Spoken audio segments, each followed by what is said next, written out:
Hello and welcome to SPMIS Academy. Today we'll analyze important newspaper articles of 21st September 2024. Please note you can download the PDF version of today's newspaper analysis by clicking the link given in the comment section.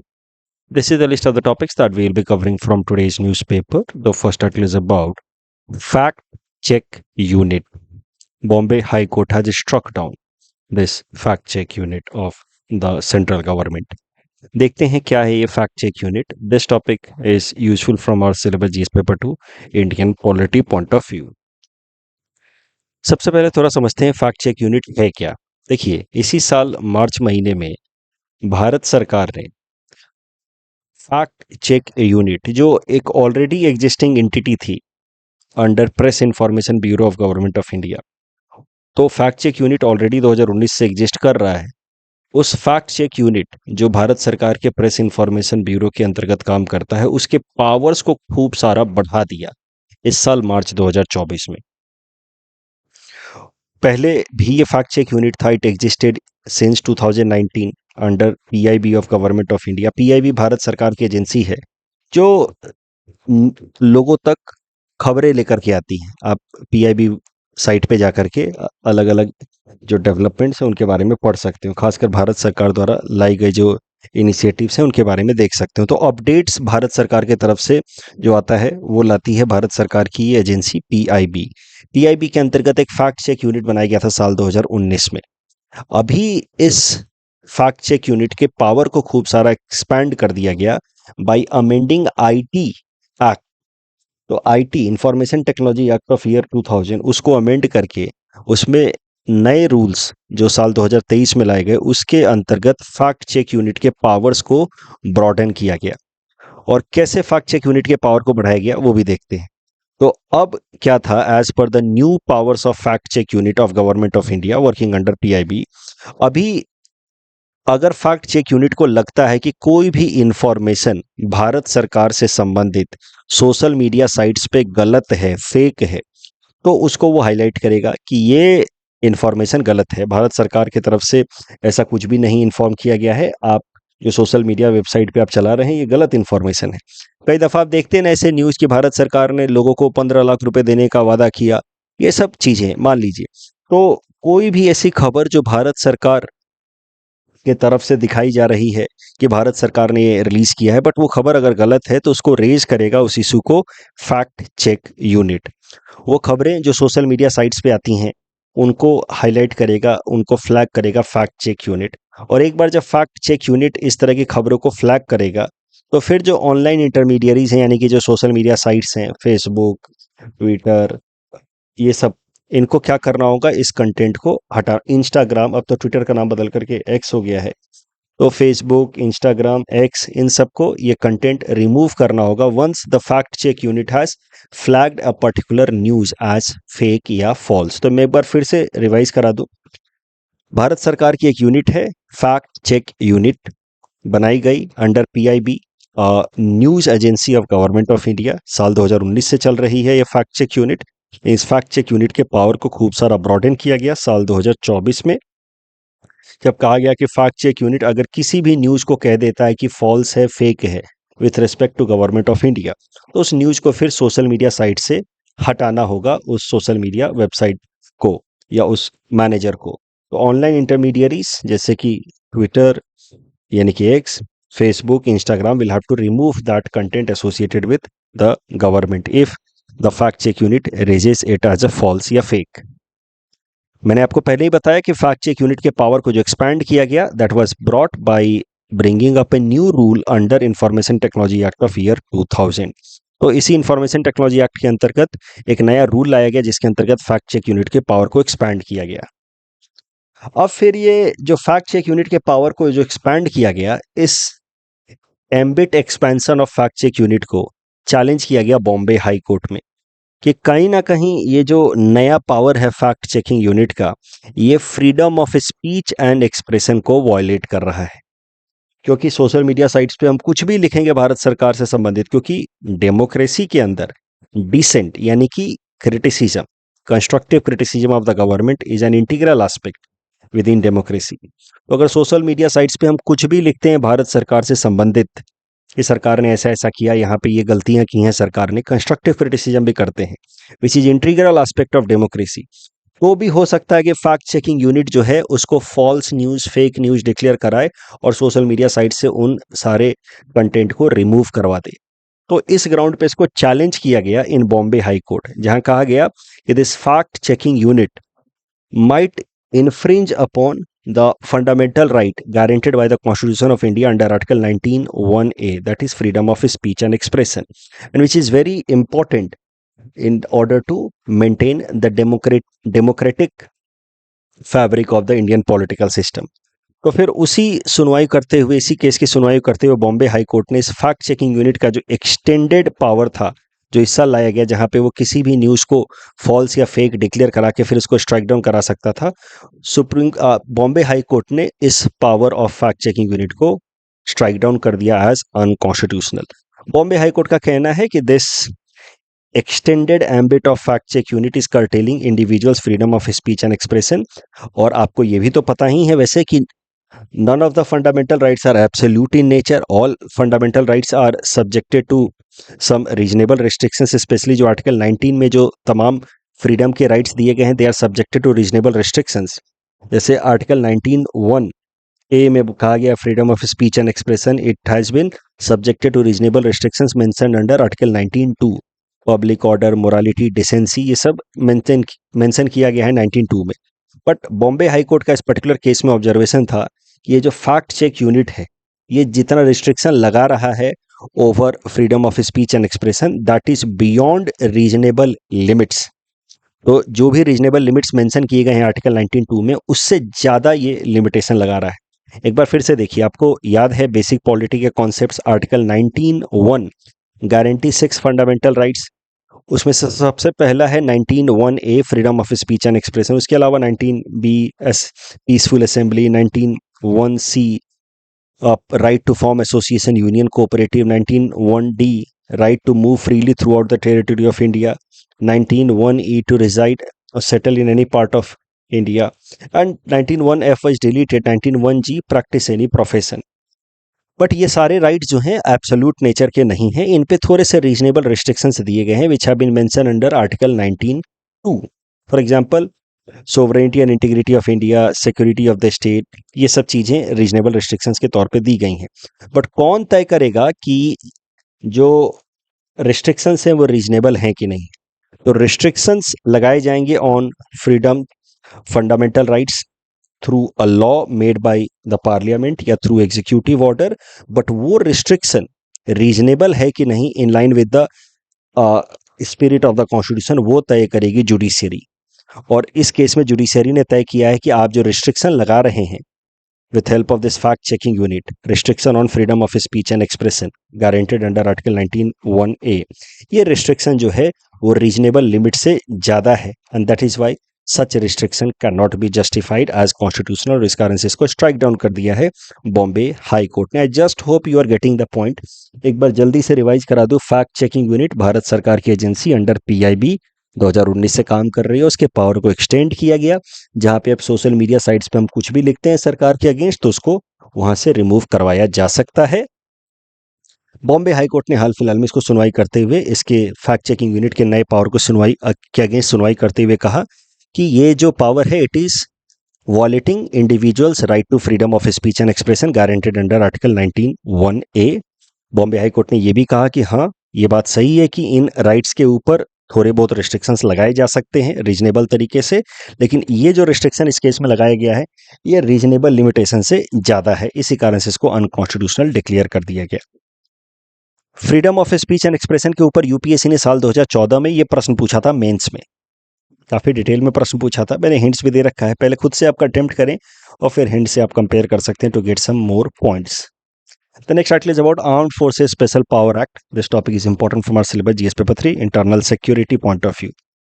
देखिए, armed forces special power act, ये कानून पहले तो Britishers लेकर के आए 1942 में in order to suppress Quit India movement, और फिर आज़ादी के बाद पहली बार इसको 1958 में लाया गया in order to deal with insurgency in Nagaland.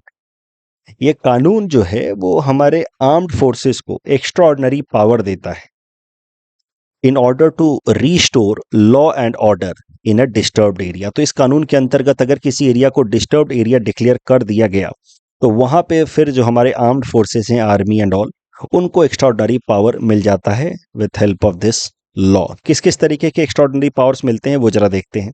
जैसे सेक्शन 4 कहता है कि authorise officer has power to open fire at any individual even if it results to death if individual violates law. तो गोली चला करके मारा भी जा सकता अगर इंडिविजुअल कानून तोड़ रहा है तो। If an area has been declared as disturbed area under armed forces special power act. Section 5 कहता है कि authorised officer can arrest without a warrant. Normally arrest करने के लिए वारंट चाहिए होता है। और सेक्शन 6 कहता है कि individual who has been taken into custody needs to be handed to the nearest police station as soon as possible. अब ये जो सेक्शन 6 है कहीं ना कहीं एक fundamental right guaranteed under article 22 उसको इन्फ्रिंज करता है। आर्टिकल 22 क्या कहता है? फंडामेंटल राइट कि arrested person should be produced in front of the magistrate with in 24 hours. Magistrate, अगर कोई भी इन्फोर्समेंट एजेंसी आपको अरेस्ट करती है तो उसको आपको रखना होगा मजिस्ट्रेट के सामने 24 घंटे के अंदर। अरेस्ट से 24 घंटे के अंदर रखना होगा मजिस्ट्रेट के सामने। ये आपका कॉन्स्टिट्यूशनल फंडामेंटल राइट है अंडर आर्टिकल 22। और मजिस्ट्रेट अगर उसके फर्दर अलाउ करता है आपको इनकार्सरेशन के लिए, यानी कि डिटेन करने के लिए, जेल में रखने के लिए, तभी आप जेल में रह सकते हैं। अदरवाइज आपको उसके बियॉन्ड जेल में नहीं रखा जा सकता। तो ये है हमारा फंडामेंटल राइट कि beyond 24 hour we can not be detained by any enforcement agencies unless the detention is justified by a magistrate और authorised by a magistrate judicial officer. लेकिन सेक्शन 6 ऑफ आसफा एक्ट क्या कहता है कि एक बार अगर किसी इंसान को कस्टडी में लिया गया तो उसको नियरेस्ट पुलिस स्टेशन में एज सून एज पॉसिबल देना है। अब एज सून एज पॉसिबल एक बड़ा ही सब्जेक्टिव वेग स्टेटमेंट है।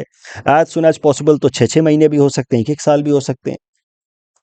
तो मुद्दा यह है कि आर्म्ड फोर्सेस को बड़े स्पेशल पावर्स दिए गए, एक्स्ट्राऑर्डिनरी पावर्स दिए गए हैं under armed forces special power act. अगर वो कुछ भी ऐसा करते हैं जिसके कारण उनके अगेंस्ट अगर केस लाया जाना है कोर्ट पे, अगर वो अपने पावर्स का मिसयूज भी करते हैं तो उस केस में भी कोर्ट, एक ordinary civilian court, armed forces के अगेंस्ट केस नहीं ले सकता unless the central government authorises the court to do सो।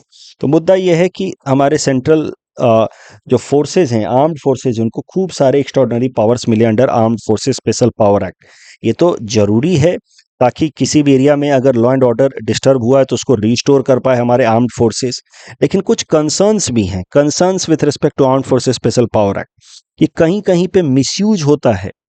ऐसा कुछ एजेंसीज का, कुछ कमीशंस का मानना है कि कहीं कहीं पे मिसयूज हुआ है armed forces special power act के अंदर जो एक्स्ट्राऑर्डिनरी या स्वीपिंग पावर मिला है आर्म्ड फोर्सेस को। सेक्सुअल वायलेंस के केसेस आए हैं against women where armed forces have been engaged in violating the powers or misusing the powers given under Armed Forces Special Power Act, and they themselves have, rather than restoring law and order, they themselves have engaged into sexually violating women in a particular area। ऐसा highlight किया था justice JS Verma committee ने। Justice JS Verma committee के बारे में हमने 2-3 दिनों पहले भी देखा था न्यूज़पेपर एनालिसिस में। ये कमेटी बनाई गई थी साल 2013 में आफ्टर निर्भया केस, जहाँ पे विमेन के लिए कैसे सेफ एनवायरनमेंट बनाया जाए देश के अंदर। वो मैंडेट था जस्टिस जेएस वर्मा कमेटी का कि कैसे कानूनों में बदलाव लाया जाए कि वीमेन के लिए एक सेफ इन्वायरमेंट बने। जस्टिस जेएस वर्मा, रिटायर्ड जज ऑफ सुप्रीम कोर्ट, उन्होंने कहा था, हमने कुछ दिनों पहले जब डेथ सेंटेंस की बात कर रहे थे तो वहां मैंने आपको बताया था कि जस्टिस जेएस वर्मा कमेटी ने कहा था कि डेथ सेंटेंसेस से वीमेन के अगेंस्ट जो रेप्स एंड मर्डर के केसेस हैं वो कम नहीं होंगे, ऐसा उन्होंने कहा था। वैसे ही जस्टिस जेएस वर्मा कमेटी ने यह भी कहा था कि armed forces special power act के अंतर्गत कुछ कुछ केसेस में मिसयूज करते हैं armed forces of their extraordinary power and they engage into sexual violence against women. इसलिए कम से कम सेक्सुअल ऑफेंसेस के केस में आर्म्ड फोर्सेस को वो जो प्रोटेक्शन मिला है against their prosecution in normal courts except authorisation by the central government, वो प्रोटेक्शन उनसे छीन लेना चाहिए। तो सेक्सुअल वायलेंस के केस में आर्म्ड फोर्सेस को कोई भी स्पेशल प्रोटेक्शन नहीं मिलना चाहिए, ऐसा जस्टिस जेएस वर्मा कमेटी ने रेकमेंड किया था, क्योंकि कहीं ना कहीं सेक्सुअल वायलेंस के केसेस अगेंस्ट वुमेन होते हैं, specially in the area subjected to armed forces special power act.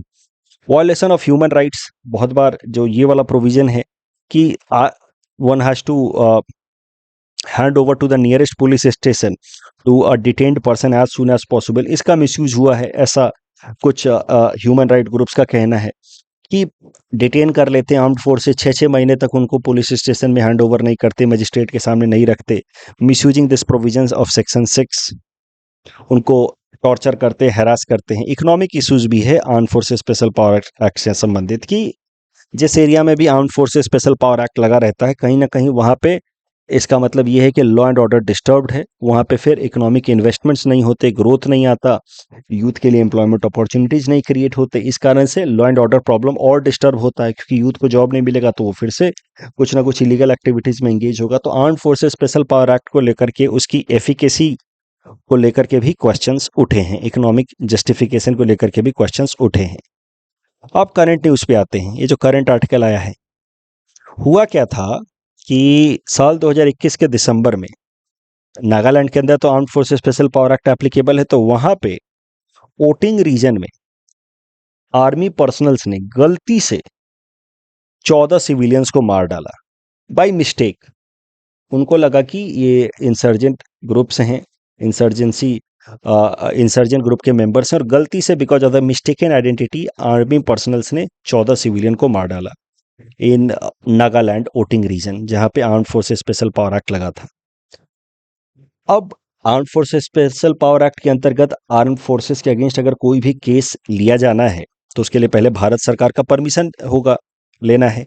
किसी भी ऑर्डिनरी कोर्ट के अंदर आर्म्ड फोर्सेस के अगेंस्ट अगर कोई केस लाना है तो पहले भारत सरकार से परमिशन लेना होगा। This is the extraordinary protection given to other armed forces under armed forces special power act. तो इस केस में भी भारत सरकार से परमिशन मांगा गया कि ये जो आर्मी पर्सनल हैं, कम से कम 30 आर्मी पर्सनल्स थे, इंडियन आर्मी के जब लोग थे, उनके खिलाफ केस लाया जाना है। ऐसा नागालैंड की सिविल सोसाइटी ने फैसला किया कि हम लोग इनके खिलाफ केस करेंगे कोर्ट में। भारत सरकार ने परमिशन दिया नहीं, तो फिर ये लोग पहुंच गए सुप्रीम कोर्ट में, जहां पे उन्होंने on the basis of human rights supreme court से रिक्वेस्ट किया कि हमें इन 30 आर्मी पर्सनल्स के अगेंस्ट केस लाने दिया जाना चाहिए, नागालैंड की सिविल सोसाइटी ने। बट सुप्रीम कोर्ट ने भी हाल फिलहाल में रिफ्यूज कर दिया to intervene in this particular matter. Supreme court ने भी कहा कि अगर भारत सरकार परमिट नहीं करती है, अगर वो सैंक्शन नहीं करती है ग्रांट, तो इस कानून के हिसाब से हम भी कुछ नहीं कर सकते। This has triggered a lot of resentment against the Naga tribes. तो यही है करंट न्यूज़। इसकी मदद से मैं बस आपको ये बताना चाहता था कि armed forces special power act है क्या, कब लाया गया, उसके अंतर्गत क्या एक्स्ट्राऑर्डिनरी पावर्स मिले हैं हमारे आर्मी पर्सनल्स को, क्यों लाया गया है, ताकि डिस्टर्ब्ड एरिया में लॉ एंड ऑर्डर को रिस्टोर किया जा सके, उससे रिलेटेड क्या मोटे मोटे कंसर्न्स हैं, और एक जो करंट इशू है कि नागालैंड के अंदर armed forces special power act इस एरिया में लगा था, वहाँ पे मिस्टेकन आइडेंटिटी के कारण 14 लोग की गलती से मार दिया गया बाय आर्म्ड फोर्सेस, लेकिन उनके खिलाफ कोई भी एक्शन नहीं हो पा रहा है। Even the supreme court has denied to take action against these 30 armed personnels, क्योंकि भारत सरकार ने परमिशन नहीं दिया। तो ये एक्स्ट्राऑर्डिनरी पावर हमारे आर्म्ड पर्सनल्स को मिला हुआ है under armed forces special power act. कहीं ना कहीं ये जरूरी भी है। जिस एरिया में लॉ एंड ऑर्डर डिस्टर्ब हो जाता है, वहाँ पे लॉ एंड ऑर्डर को रिस्टोर करने के लिए थोड़े तो एक्स्ट्राऑर्डिनरी पावर्स देने ही होंगे आर्म्ड फोर्सेस को, लेकिन साथ ही साथ ये भी इंश्योर करना होगा कि हमारे आर्म्ड पर्सनल्स जो हैं इन पावर्स का मिसयूज ना करें। गलती होना एक बात है, जानबूझ करके मिसयूज करना दूसरी बात है। इस डिस्कशन के बेसिस पे प्रीलिम्स प्रैक्टिस क्वेश्चन हमने आपको दे रखा है। Please attempt this question and submit the answer in the comment section. The next article is about square kilometre array telescope. This topic is important from our syllabus GS paper 3 science and technology point of view. 2-3 दिनों पहले ही हम लोग telescope के बारे में पढ़ रहे थे न्यूज़पेपर एनालिसिस में। वहां पे मैंने आपको 2 मोटे मोटे टेलीस्कोप्स के बारे में बताया था, mirror based telescopes and lens based telescopes, कैसे वो काम करते हैं। लेकिन एक और टेलीस्कोप होता है, रेडियो बेस्ड टेलीस्कोप। ये रेडियो बेस्ड टेलीस्कोप्स क्या करते हैं कि दे detect and amplify the radio waves coming from the space. तो वेव्स, रेडियो वेव्स जो स्पेस में क्रिएट होते हैं, उनको ये डिटेक्ट करते हैं, उसको एम्पलीफाई करके स्टडी करने की कोशिश करते हैं। बस मोटा मोटा बस समझाने के लिए कह रहा हूँ, याद कीजिए। वो जो कोई मिल गया मैं, वो था ना, वो ऋतिक रोशन जो कर रहा था, आप कह सकते हैं कि वो रेडियो वेव टेलीस्कोप ही था, कि सिग्नल्स को डिटेक्ट कर रहा है। ठीक है, बस समझाने के लिए, वो तो फिल्म थी। ठीक है, तो there are other kinds of telescopes also. There are radio telescopes which identify, detect and amplify the radio waves in the space, और उसके मदद से फिर यूनिवर्स के बारे में ज़्यादा जानने की कोशिश की जाती है। तो इसी तरीके का एक रेडियो वेव टेलीस्कोप बनाया गया है जिसका नाम है square kilometre array observatory, SKAO। It is an intergovernmental telescope area which will be working on the principle of radio astronomy. It is headquarter in UK। लेकिन दुनिया के 10 देशों ने मिल करके इस स्क्वायर किलोमीटर एरे ऑब्जर्वेटरी को डेवलप किया है। वो 10 देश में से भारत भी एक देश है, उसके अलावा Australia, Canada, China, Italy, New Zealand, South Africa, Sweden, Netherlands and UK are the part of square kilometre array observatory. जैसा कि मैंने आपको कहा कि अनलाइक ऑप्टिकल टेलीस्कोप्स जहां पे लाइट को डिटेक्ट किया जाता है, radio telescopes they detect the radio waves, और उसके मदद से जो इनविजिबल गैसेज हैं एटमॉस्फेयर के अंदर या फिर हायर आप कह सकते हैं आप यूनिवर्स के अंदर इनविजिबल गैसेस को स्टडी करके, कॉस्मिक डस्ट को स्टडी करके यूनिवर्स के बारे में ज़्यादा पता लगाने की कोशिश करेगा रेडियो टेलीस्कोप। और जो दुनिया का सबसे बड़ा रेडियो टेलीस्कोप अब लाया गया है square kilometre array observatory. Prelims में आपसे इससे रिलेटेड पूछा जा सकता है, मेंस में भी साइंस एंड टेक्नोलॉजी में आपसे पूछा जा सकता है कि क्या होते हैं टेलीस्कोप, अलग अलग तरह के टेलीस्कोप्स के बारे में बताइए। करंट न्यूज यही है कि the world's largest radio telescope square kilometre array telescope has now carried its first observation। इस डिस्कशन के बेसिस पे प्रीलिम्स प्रैक्टिस क्वेश्चन हमने आपको दिया है। Please attend this question and submit the answer in the comment section. The next article is about Tirupati laddu. This topic is important from prelims exam point of view. Tirupati मंदिर जो है it is actually Venkateswara temple इन तिरुपति। कभी कभार इसको हम लोग Tirupati temple भी कह देते हैं, बट इसका असली नाम है Venkateshwara temple, dedicated to lord Venkateshwara in Tirupati, Andhra Pradesh. यहाँ का बड़ा फेमस है प्रसाद जिसको हम लोग कहते हैं तिरुपति लड्डू। तो तिरुपति प्रसादम जो है, तिरुपति लड्डू जिसको हम लोग तिरुपति का प्रसादम कहते हैं, that is considered to be very sacred by the devotees who visit this Venkateswara temple. तो ये लड्डू डिवोटीज खरीदते हैं, लॉर्ड पे अर्पित करते हैं, डेडिकेट करते हैं, वापस से इस लड्डू को प्रसाद के तौर पे आपस में डिस्ट्रीब्यूट भी किया जाता है। तिरुपति लड्डू को because of its uniqueness, Tirupati laddu has been given GI tag in the year 2009। Traditional ingredients normally लगते हैं तिरुपति लड्डू को बनाने में, gram, flour, sugar, ghee, cashew nuts, ये सब। और तिरुपति लड्डू को बनाया जाता है in proper surveillance of temple staff as well as supervision division of Tirumala Tirupati Devasthanam. अभी हाल फिलहाल में तिरुपति लड्डू को लेकर के कंट्रोवर्सी क्या हो गई है? ऐसा हाल फिलहाल में कुछ पॉलिटिकल पार्टीज और लीडर्स ने एलिगेशन लगाया कि तिरुपति लड्डू को बनाने में एनिमल फैट्स का इस्तेमाल किया जा रहा है, बीफ, टैलो, फिश ऑयल का इस्तेमाल किया जा रहा है। इसको लेकर के फिर बहुत सारा कंट्रोवर्सी हुआ, डिबेट, डिस्कशन हुआ, फिर इन्वेस्टिगेशन हुआ, और अब जो है भारत सरकार की अलग अलग एजेंसीज इसको इन्वेस्टिगेट कर रही है और स्टैब्लिश करने की कोशिश कर रही है कि ये जो एलिगेशन है क्या ये सच है या झूठ है। तो मुद्दा ये है कि तिरुपति लड्डू आ गया है न्यूज में, खूब सारा न्यूज में आ गया है। प्रीलिम्स में आपसे इससे रिलेटेड प्रश्न पूछा जा सकता है, इसीलिए मैंने आपको एक प्रश्न बना करके दिया है with respect to Tirupati laddu. Please attend this question and submit the answer in the comment section. Indus valley civilisation से जो कल प्रश्न मैंने आपको दिया था उसके दोनों स्टेटमेंट सही हैं। FATF दूसरा स्टेटमेंट गलत है, पाकिस्तान ग्रे लिस्ट में अब नहीं है। Operation flood is associated with white revolution, and इसमें पहला स्टेटमेंट गलत है, मिनिस्ट्री ऑफ एग्रीकल्चर नहीं रन करती है, ministry of food processing enterprises industry he run करती है इस स्कीम को। बाकी सारे स्टेटमेंट सही हैं। That's all from our side for today. Thanks for watching.